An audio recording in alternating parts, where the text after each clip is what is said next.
నారా చంద్రబాబు నాయుడు నాయకత్వంలో ఏపీలో ప్రజాస్వామ్యం మరోసారి ఖూనీ అయింది. చిత్తూరు జిల్లా కుప్పం నుంచి విజయనగరం జిల్లా పాలకొండ వరకు ఇదే తంతు. తన సొంత నియోజకవర్గం కుప్పం మున్సిపాలిటీని దక్కించుకోవడానికి టీడీపీ అన్ని రకాల అనైతిక పనులు చేసింది. అనేక చోట్ల అడ్డదారుల్లో మేయర్, చైర్మన్ పీఠాన్ని దక్కించుకుంది. కుప్పం నుంచి పాలకొండ వరకు ఏం జరిగిందో చూద్దాం. సీఎం చంద్రబాబు ప్రాతినిధ్యం వహిస్తున్న చిత్తూరు జిల్లా కుప్పం నియోజకవర్గంలో అధికార పార్టీ నేతలు ప్రజాస్వామ్యాన్ని అపహాస్యం చేశారు. బలం లేకపోయినా కుప్పం మున్సిపల్ చైర్మన్ పీఠాన్ని లాక్కున్నారు. వైఎస్ఆర్సీపీ గుర్తుతో గెలిచిన కౌన్సిలర్లకు ఒక్కొక్కరికి 50 లక్షలు, ఒకరికి మున్సిపల్ ఉద్యోగం ఎరవేసి లొంగదీసుకున్నారు. మరో ఇద్దరిని భయపెట్టి ఎన్నికల్లో పాల్గొనకుండా అడ్డుకున్నారు. 8 మంది వైఎస్ఆర్సీపీ కౌన్సిలర్లను టీడీపీలోకి లాక్కొని చైర్పర్సన్ కుర్చీని దక్కించుకొని అనైతికంగా విజయం సాధించారు. మున్సిపాలిటీలో మొత్తం 25 వార్డులుంటే అందులో 19 వార్డుల నుంచి వైఎస్ఆర్సీపీ కౌన్సిలర్లే ఎన్నికయ్యారు. టీడీపీకి కేవలం 6 కౌన్సిలర్లు మాత్రమే ఉండగా కూటమి అధికారంలోకి వచ్చాక మున్సిపల్ చైర్పర్సన్ పదవి కోసం బెదిరింపులకు తెరలేపారు. టీడీపీ బరితెగింపునకు భయపడి 15 మంది వైఎస్ఆర్సీపీ కౌన్సిలర్లు క్యాంపు ఏర్పాటు చేసుకున్నారు. 2 కౌన్సిలర్లకు చెందిన భూములు లాక్కుంటామని బెదిరించగా మరికొందరిని కేసులు పెడతామని హెచ్చరించినట్లు తెలిసింది. తమకు మద్దతు ఇచ్చిన వారికి ఒక్కొక్కరికి 50 లక్షలు ఇస్తామని ఆశ చూపించారు. ఈ నేపథ్యంలో వైఎస్ఆర్సీపీ విప్ జారీ చేసిన అధికార పార్టీ నేతల ప్రలోభాలకు 8 మంది కౌన్సిలర్లు లొంగిపోయారు. ఇందులో 2 కౌన్సిలర్లు మునుస్వామి, తిలగవతి టీడీపీ నేతల బెదింపులకు భయపడి ఎన్నికల్లో పాల్గొనకుండా గైర్హాజరయ్యారు. ఇలా దౌర్జన్యంగా కుప్పం మున్సిపల్ చైర్పర్సన్ పీఠాన్ని టీడీపీ లాగేసుకుంది. ఇక విప్ ధిక్కరించిన కౌన్సిలర్లను పార్టీ నుంచి సస్పెండ్ చేస్తున్నట్లు ఎమ్మెల్సీ కుప్పం నియోజకవర్గ వైఎస్ఆర్సీపీ సమన్వయకర్త భరత్ ప్రకటించారు. విప్ను ధిక్కరించినటువంటి ఈ 10 మంది కౌన్సిలర్లు ఎవరైతే ఉన్నారో వారిని ఇమ్మీడియట్గా పార్టీ నుంచి సస్పెండ్ చేస్తూ ఉన్నాం. అంతేకాకుండా వారందరినీ కూడా విప్పు ధిక్కరించినందుకు వాళ్ళకు విప్పు సర్వ్ అయింది. సర్వ్ అయిన కాపీస్ కూడా మా దగ్గర ఉన్నాయి.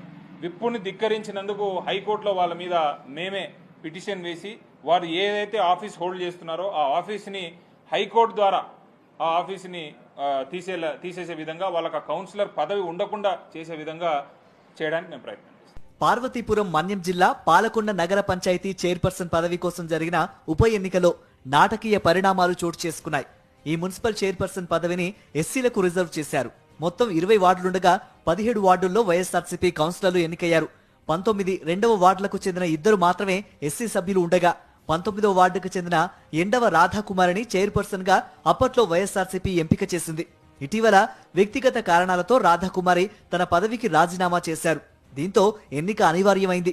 చివరకు 2వ వార్డుకు చెందిన ఎస్సీ సభ్యురాలు ఆకుల మల్లీశ్వరి ఉండగా ఆమెని తదుపరి చైర్పర్సన్ గా ప్రకటించాలని వైఎస్ఆర్సీపీ నాయకులంతా ఏకాభిప్రాయానికి వచ్చారు.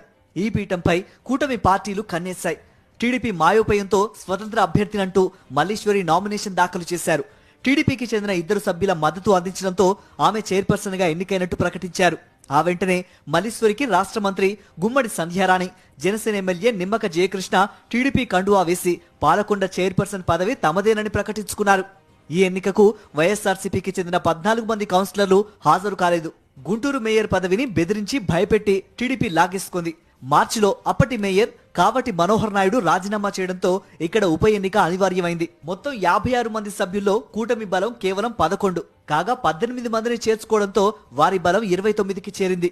ఎంపీ, 3 ఎమ్మెల్యేలు, 1 ఎమ్మెల్సీ, ఎక్స్ అఫిషియో సభ్యులు ఉండడంతో వారి బలం 34 అయింది. వైఎస్ఆర్సీపీకి 2 ఎమ్మెల్సీలతో కలిసి 29 మంది బలం ఉండగా 2 సభ్యులు హాజరు కాకపోవడంతో 27 ఓట్లు వచ్చాయి. రాజకీయాల్లో నైతిక విలువలతో ముందుకు వెళ్లిన వాళ్ళు శాశ్వతంగా ఉంటారు.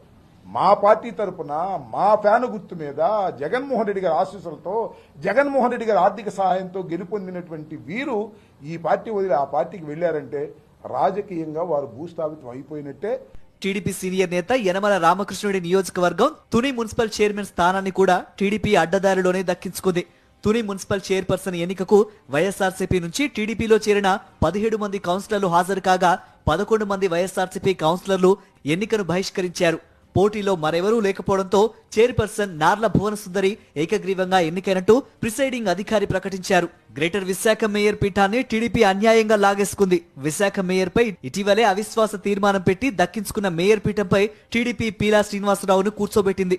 లిక్కర్ వ్యాపారిగా విశాఖ వాసులకు సుపరిచితుడైన పీలా శ్రీనివాసరావుని బీసీ మహిళా స్థానంలో మేయర్ని చేశారు.